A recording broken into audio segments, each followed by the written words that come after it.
আমার আপনার আছে, কিন্তু আফসোস এই মূল্যবান হায়াত আমি আপনি কেমনে নষ্ট করে ফেলতেছি। চিন্তা করা দরকার।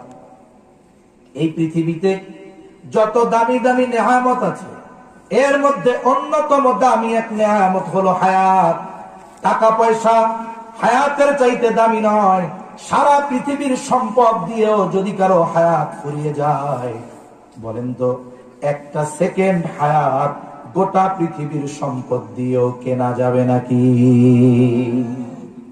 তাহলে এক সেকেন্ড হায়াত দুনিয়ার সব সম্পদ দিয়ে কেনা যাবে না।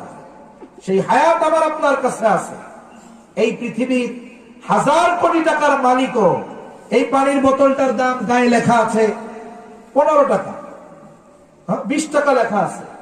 1000 কোটি টাকার মালিক, তাকে যদি আপনি বলেন এই পানির বোতলটা 100 টাকা দেন, কি কম ফাইজলামি শুরু করছে। 20 টাকার বোতল তুমি 100 টাকা, তার 86 টাকা বেশি। আপনি যদি তখন তাকে বলেন আরে আপনি 1000 কোটি টাকার মালিক, 80 টাকা বেশি দিয়ে পানির বোতল কিনলে অসুবিধা কোথায়? আরে রাখো, যা রেট আছে 1 টাকাও বেশি রাখবা না। তার মানে 1000 কোটি টাকার মালিকও 1 টাকা ব্যয় করার আগে ভাবে। টাকা ব্যয় করার সময় সে চিন্তা করে যে আমি আমার টাকাটা কোথায় ব্যয় করতেছি। অথচ ওই হাজার কোটি টাকার চাইতে আমার আপনার হায়াতের দাম বেশি। আমি আপনি হায়াত ব্যয় করার সময় একটুও চিন্তা করি না যে আমার এই হায়াত আমি কোন কাজে ব্যয় করতেছি।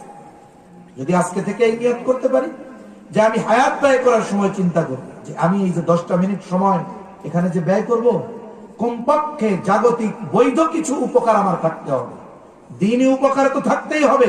কমপক্ষে এই চিন্তা থাকতে হবে যে আমি এইখানে আধা ঘন্টা সময় ব্যয় করব, এই সময়টা কমপক্ষে আমার জাগতিক কোন বৈধ কল্যাণকর বিষয়ের ব্যাপারে ব্যয় করতে হবে। কিন্তু আমরা ব্যয় করি কোথায়? চার দোকানে, গিবতের মজলিসে, টেলিভিশন দেখে, ফেসবুকে, ইউটিউবে, ইন্টারনেটে।